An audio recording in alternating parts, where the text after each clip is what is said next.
Un saludo para todos. Hoy vamos a hablar sobre la psicología del dinero y cómo nuestras creencias de verdad pueden afectar nuestra relación con el dinero. Se dice mucho, inclusive desde la psicología, que la forma como uno tiende a ver las cosas es la forma como realmente las obtiene.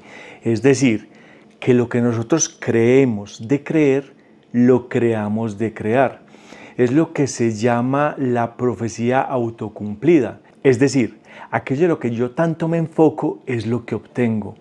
Por lo tanto, si yo tengo una relación negativa con el dinero, si yo no tengo una buena relación con el dinero, bien sea porque tengo historias de dolor en la familia frente a él, bien sea porque de verdad tengo historias propias frente a él y he generado una serie de situaciones que me llevan a pensar que el dinero es malo, que el dinero es escaso o que el dinero viene de algo turbio, lo más probable es que el resultado que yo tenga frente a ese aspecto de la vida sea el que tanto creo. Por eso, la forma de revisar esas creencias es lo que me lleva a mí a cambiarlas, porque de lo contrario, yo voy a seguir conectado desde la mentalidad de escasez. Quiero que entiendan que hace unos años yo tampoco creía en esto.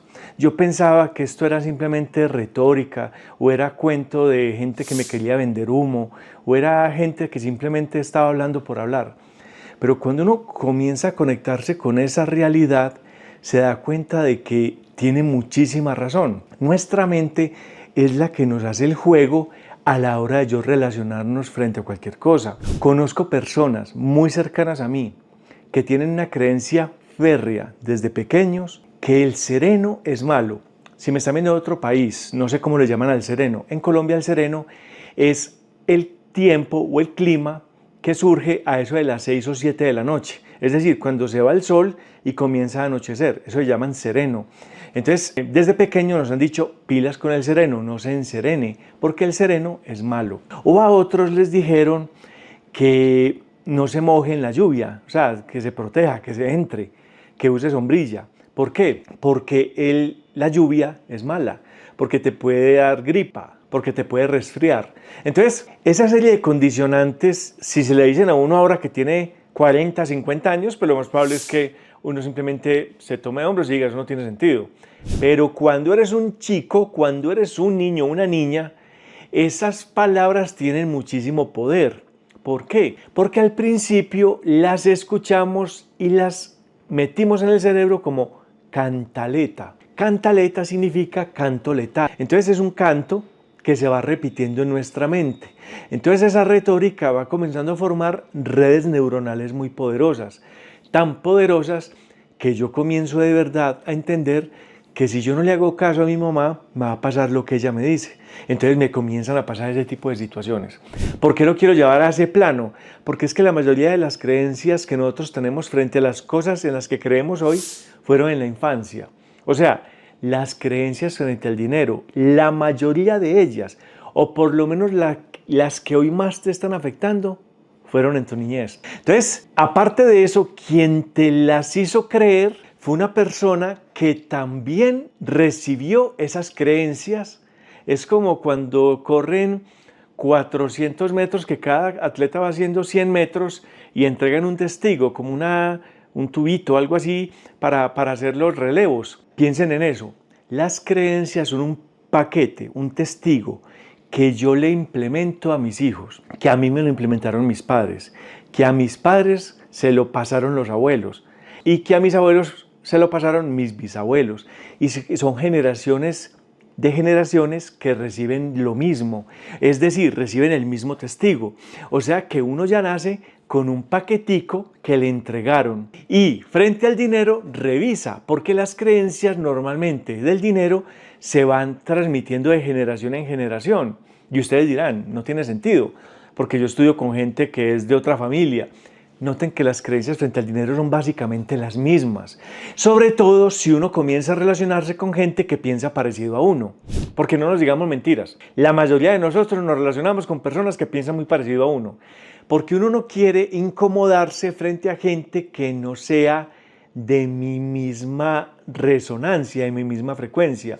Entonces, si tú asistes a un colegio oficial, a un colegio público, pues te estás llenando de gente, estás en el entorno de personas que están en colegio oficial, colegio público, que en países suramericanos normalmente son colegios mal vistos porque tienen menor nivel académico y son personas de menos recursos económicos, normalmente. No es lo mismo en Estados Unidos. En Estados Unidos también hay un sistema educativo oficial y un sistema educativo privado. Obviamente el privado es más costoso, pero el público es muy bueno. O sea, tú puedes encontrar gente de recursos económicos altos en el sistema educativo oficial. Pero noten que nos vamos acondicionando o acomodando a gente que piensa más o menos lo mismo. Es decir, nosotros terminamos pareciéndonos a la gente con la que tanto compartimos. Por lo tanto, las creencias que tenemos frente a algo son muy parecidas a las creencias de la gente que está alrededor nuestro. Entonces, la red neuronal nuestra es como si se volviera un inconsciente colectivo, por así decirlo. Entonces, es como si ya nadie refutara el saber aprendido. No sabemos de dónde llegó ese saber, pero seguimos manteniéndonos pensando lo mismo. Entonces, cuando uno piensa que el dinero es malo, cuando uno piensa que el dinero es dolor, cuando uno tiene una creencia de limitación frente al dinero, bien sea porque crea que es escaso, porque no entiende realmente cómo se mueve el dinero en el planeta y porque realmente lo que has vivido en tu familia es escasez y lo que estás empezando a vivir tú ya en tu vida es escasez, pues es muy difícil sacarse la creencia. ¿Por qué? Pues porque yo estoy viviendo y creando lo que creo. Por lo tanto, ya se me cumplió la profecía. Es decir, aquí el movimiento o la emoción ya viene antes que el mismo pensamiento. Entonces, obviamente, si el pensamiento viene después.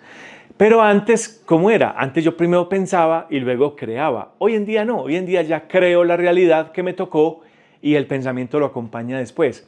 Es decir, que somos esclavos de todo lo que nos está pasando porque nos pasa automáticamente. Si uno cree, de verdad lo tiene metido en su cerebro, que el sereno es malo o que mojarse bajo la lluvia es dañino, lo más probable es que esa persona, por más que haya estudiado medicina, se moja y empieza a toser.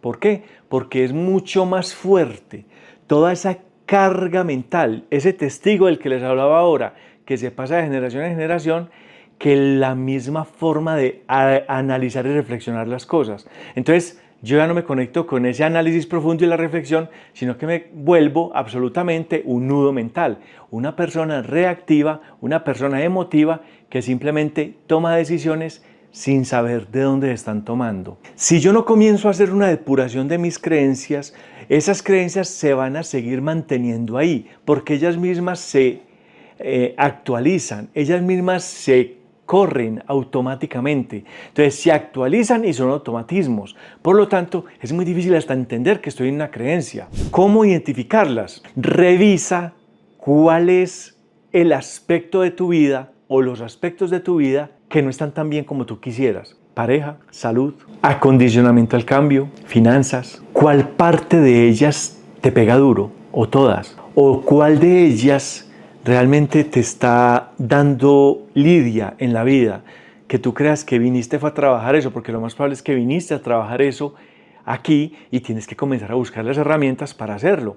Entonces, si tu problema es de dinero, si tu problema es de salud, si tu problema es de pareja o si tu problema es cualquiera de ellos o todos, empieza a buscar qué es lo que tanto crees frente a ello, qué es lo que tanto has creído frente a la salud, qué es lo que tanto crees frente a la pareja. Imagínense uno con la carga emocional de haber recibido desde pequeños información negativa sobre el matrimonio.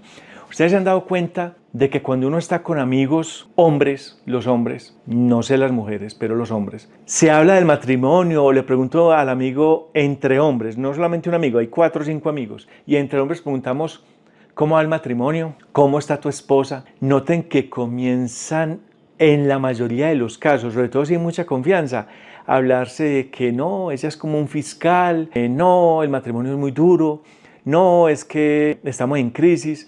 No, allá está la patrona. Casi siempre es como despectivo, como si fuera algo de verdad duro. ¿Se han puesto a pensar qué pasaría si un hijo nuestro está escuchando esa conversación y tiene 4 años? ¿Qué se va a llevar para sí? ¿Qué va a entender de lo que es el matrimonio o la vida en pareja? Cuando la vida en pareja es una de las formas más ricas de evolucionar, cuando la vida en pareja es una forma de crecer, es una forma genial de progresar, porque puede que tú puedas hacer muchas cosas solo, pero en pareja enfrentas tus espejos y tus sombras. Entonces se aprende muchísimo, pero se volvió un chiste de salón. Miren que las creencias son refranes, chistes y dichos que se van manteniendo en el tiempo. Entonces, ya no tengo cómo refutarlos porque ni siquiera sé cuándo empezaron. Entonces, si uno comienza a decir, no, ahí está la fiscal, ahí está la patrona, ahí está la juez, y qué, entonces empiezo a dar una retórica que me estoy vendiendo a mí mismo y le estoy vendiendo a ellos de que no, yo soy un hombre muy sufrido, es que qué pereza estar casado. Entonces piensen en eso. ¿Por qué? Porque la mayoría de nosotros en el inconsciente colectivo tenemos claro eso del matrimonio, de que es duro, las mujeres tienen el tema de que no todos los hombres son iguales. En fin, hay un montón de información, de argumentos, válidos o no, sobre el tema de vivir en pareja. Entonces, ¿tú crees que una persona con todo ese montón de argumentos el día que se casa, qué le va a pasar? Lo más probable es que fracase, lo más probable es que no viva rico, puede que se mantenga en un matrimonio pero sin estar feliz. ¿Por qué? Porque tiene demasiada carga viral, por así decirlo, frente a que el matrimonio no es tan chévere. Lo mismo pasa con el dinero. Si uno todo el tiempo recibió carga negativa sobre las limitaciones del dinero, sobre lo difícil que es conseguirlo, sobre lo fácil que es gastarlo, sobre el que no alcanza para nada y sobre el que no debe nada, nada tiene, o sea que la deuda tiene que ser necesaria en nuestra vida, eso es un caldo de cultivo para que vos te mantengas pobre e infeliz. ¿Por qué? Porque esa carga viral hace que frente al dinero yo no tenga una bonita relación. ¿Por qué? Porque yo comienzo a creerme todos esos cuentos sin entender leyes fundamentales del dinero. El dinero no es escaso. La abundancia de dinero en este planeta es infinita. No solamente del dinero físico, del dinero fiat, de los dólares, de los pesos. Yo estoy hablando de lo que significa dinero. Dinero son contactos, dinero son relacionamientos, dinero es todo aquello que dinero signifique. Dinero es el tiempo. Entonces, dinero son muchas cosas que en teoría nosotros podríamos convertirlas en lo que llamamos el metálico. Por lo tanto, pensar que es escaso es condicionar nuestra mente a la parte negativa, a la parte de la falta de abundancia en el planeta, a las limitaciones. Por lo tanto, convivimos con dos paradigmas. El paradigma de la abundancia, que lo tienen muy pocas personas, y el paradigma de la escasez, que es el que la mayoría de la gente piensa y cree en real que el dinero es eso que se ganan en la cuenta de cobro o en la colilla de pago, y no se dan cuenta de que realmente el dinero significa muchas otras cosas en la vida. El dinero no es físico, o sea, el dinero no es ni siquiera, y hoy en día lo podemos ver, son aplicativos que pasan numeritos de un lado a otro, que realmente no existe, que simplemente es un juego que está entre servidores y ordenadores y que pasan del ordenador de un banco al ordenador de otro banco. O sea, es totalmente virtual. Entonces, el dinero ni siquiera ya es físico. Estamos viviendo en un mundo donde el dinero es una cantidad impresionante que se crea todo el tiempo en forma de deuda y en forma de gasto.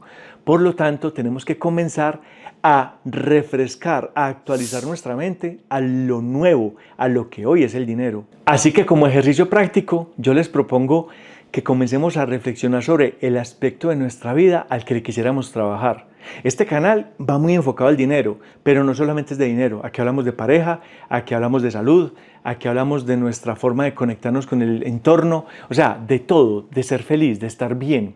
Entonces, vamos a enfocarnos en el aspecto de nuestra vida que quisiéramos trabajar y revisa muy bien cuáles son las creencias. Vamos a hacerlo solamente con el dinero. ¿Qué te decían de niño sobre el dinero? ¿Cuál es tu dicho o tus dichos favoritos frente al dinero? Cuando te contaban alguna historia de dinero en la casa, ¿tú qué pensabas cuando eras pequeño? Tratan de hacer memoria de los 6 años para abajo, si se acuerdan. Ojalá que sea muy joven, no de 20, 30 años, no, más joven. ¿Qué te decían? ¿Qué se hablaba en la casa frente al dinero? ¿Cómo fue la relación de papá y mamá con el dinero? Financieramente hablando, ¿cuál es tu referente? ¿Un abuelo, tu padre, tu madre, un tío? ¿Quién es el referente tuyo en este momento? ¿O alguien del exterior, tu padrino, alguien externo al hogar? ¿Cuál es el referente que tú tienes frente al dinero? ¿Y cuál ha sido la historia que has tenido frente al dinero? Eso que le acabo de decir, pregúnteselo en pareja, pregúnteselo en salud, pregúnteselo en lo demás. Pero en la forma de adaptarse a los cambios, pregúnteselo en cualquier área de la vida en la que estén sintiendo que no tienen el resultado que quieren. Se van a dar cuenta que uno escribiendo todo esto, se va empezando a dar cuenta de que uno crea unas bobadas que le afectan demasiado la vida. Si ustedes consideran que esta información les puede servir a un primito, a un familiar, a un amigo, envíenle, comparte este video, dale like al video para que YouTube lo ponga más adelante, para que la gente y más gente pueda conectarse, y activen la campanita de notificaciones, porque a veces ponemos videos nuevos, pero la gente no se da cuenta. Entonces, si uno activa la campanita de notificaciones, les va a llegar al correo cada vez que hay un video nuevo. Hasta pronto.